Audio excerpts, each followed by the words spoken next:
In this recording, we're going to look at two things. Regressions on the calculator, which are basically ways of modeling uh, data in two variables with functions that you're familiar with: linear, exponential, logarithmic, and power functions. An example of a power function is like a x squared or x cubed. We're also going to look at something called the correlation coefficient. So hopefully you have your companion packet, and the first thing I'd like you to do is up in the notes section, I'd like you to write down the definition of the correlation coefficient. We're going to use the letter R to represent the correlation coefficient. This is going to be done on the calculator, but you also need to understand it because we're going to ask you some questions about it. And it basically tells how well a linear regression equation fits a data set. The R value is always between -1 and 1, including -1 and 1. And the closer it is to -1 or 1, that means the model, the line, the equation of the line fits the data better. So let's make some examples. I'd like you to write these examples in that little space. Just draw a first quadrant and draw some dots, plot some points pretty much in a straight line. That would be an example of an R value of 1, a perfect positive correlation, slope of something positive. If the points are all aligned, but it's a negative slope, a negative trend, that would be a perfect negative correlation, and we'd have an R value of -1. Of course, in real life data, that doesn't usually happen. It's usually close, but not equal to 1 or -1. So some examples would be something like this. This is a strong correlation. Clearly there's a trend positive as x increases, y increases, but it's not perfectly aligned. So you might get an R value that's like 0.9. And finally, you might have a R value where it's a negative correlation, something like this, but you have a little weaker negative correlation, maybe -0.7 or -0.8 or something like that. We'll come back to that concept of correlation coefficient later in the lesson. Right now, let's look at some of the statistical regressions that are available on your calculator. So I'd like to turn on your calculator. I'd like you to hit Stat, then move over to Calc. And as you scroll down, you'll see lots of choices that end in reg, and that's of course for regression. So your options are linear regression, quadratic regression, cubic regression, quartic regression, which is like a fourth power. Another choice for linear regression, noticing that the A and B have switched. Natural log regression and exponential regression. There's power regression, logistic, and sinusoidal regression.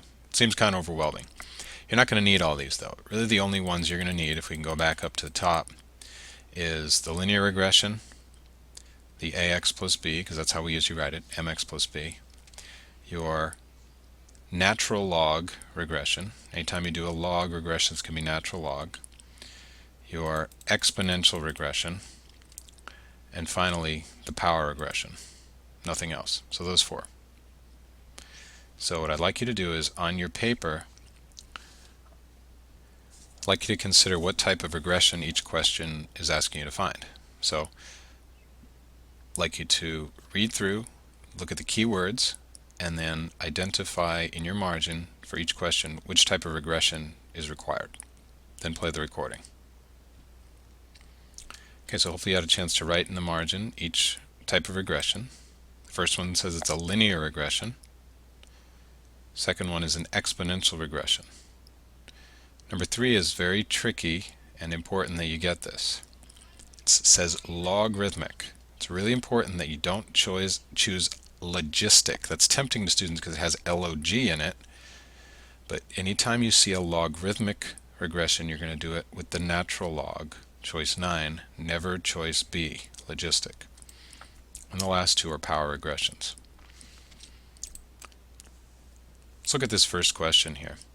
It asks you to do a linear regression on this data. So for the first one, I'll sort of model for you how we're going to get the data in the calculator, and then how we're going to go through the steps to have it compute for us the line of best fit, basically. So grab your calculator, you're going to hit the Stat key. We haven't put any data into it yet, so we're going to hit Edit. Now, if you're missing one of your lists, then you're going to want to do Setup Editor. So if you're missing a list, you're going to press Stat, and then choice 5, Setup Editor, hit Enter, and now all your lists should be back in place. Assuming your lists are in place, you're going to hit Stat, and then Edit. I want you to clear out any data that might be in your list. So bring your cursor up on top of the list, up on the column heading, hit Clear, Enter. Don't hit Delete, because that will actually remove the list. Then you have to do Setup Editor. And then move over to L2. Up on the column heading, Clear, Enter, and now it's cleared out. At this point, we're ready to enter the data. Typically, the column on the left can be your X's, column on the right is your Y. We'll put the column that is on the left, the X data, into list L1, and the Y into list L2. So now we're ready to enter the data. So just have the cursor in the first row of L1. You're going to enter the numbers from the X list: 5, 0, 4, 2, 1, 7, hitting enter each time. Now you're going to do the same with the Y values and play the recording when you've got those Y values in there. Okay, so hopefully you're able to get those Y values in there, and now we're ready to do the regression. Okay, before we do the regression, we want to set up your calculator a little bit, so make sure everyone's calculator looks the same. I'd like you to click on Mode. Okay, if you're using a TI-83, an older calculator, that's no problem. You're just going to need to watch the quick video I showed on how to do this with the TI-83. But assuming you've got a TI-84 like the ones in class, click on your mode, press the up arrow once. Okay, there's going to be two things we're going to want to make sure are set. Set diagnostics, I want to be on. That way I'm going to see the correlation coefficient, that R value we talked about. And I want stat wizards to be on. Okay, if you don't have stat wizards on your calculator, we can get your operating system updated so that you do see it. That's not a problem. All right, at this point, I'm going to hit Stat. I'm going to go to Calc. I'm going to do the regression, linear regression. So we're going to go to AX plus B, choice 4. Okay. The stat wizard produces this sort of interface here, and it's very easy to use once you get used to it. So it's saying the X list is in L1, check. Y list is in L2, yes. There's no frequency list, that's no problem. And we're not going to be storing the regression equation anywhere, although we could. We're just going to go to Calculate, hit Enter on Calculate, and this information should show up on your screen. Okay, so it is giving me the values of A, which is listed right here, to lots of decimal places, B, lots of decimal places, that's the like the mx plus b, it's like the slope and the y-intercept. It's giving me those numbers. It's also giving me this r value. So I want you to think about it for a second. What does this r value being a negative 0.987 tell me about how well this model fits the data? And hopefully you concluded that first of all it's a negative correlation, which makes sense because it was a negative slope, and it's really a good fit. Remember, we said -1 is the best negative fit there can be, and this is really close to -1. So you're probably wondering, how do we show work for this? I did all this stuff on the calculator, how do I show work? Well, what you need to do is, on your paper, label the X column and the Y column as L1, L2. Write down that you used these following buttons: Stat, Edit, and you entered the data into L1 and L2.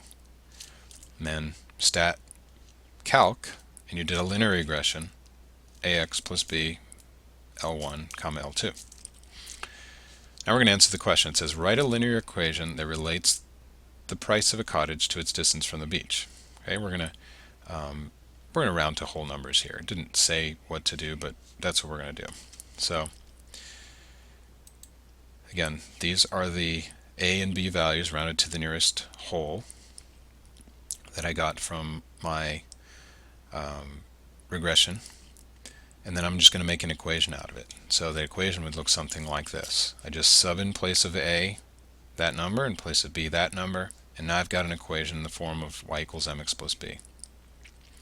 Second part of the question asks you, use the equation we just came up with to predict the price of a cottage to the nearest dollar located 3 blocks. There's our keyword right there, 3 blocks from the beach.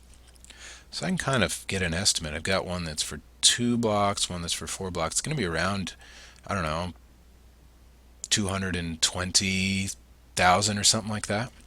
But it's easy. We just sub in the 3 for the x into our equation, and then we're going to get a pretty good projection of what that should be. So I sub in 3 for x into the equation, and I said it was 220. Well, it's a little lower than that. I was in the neighborhood. Okay, and that's what it would be to the nearest dollar.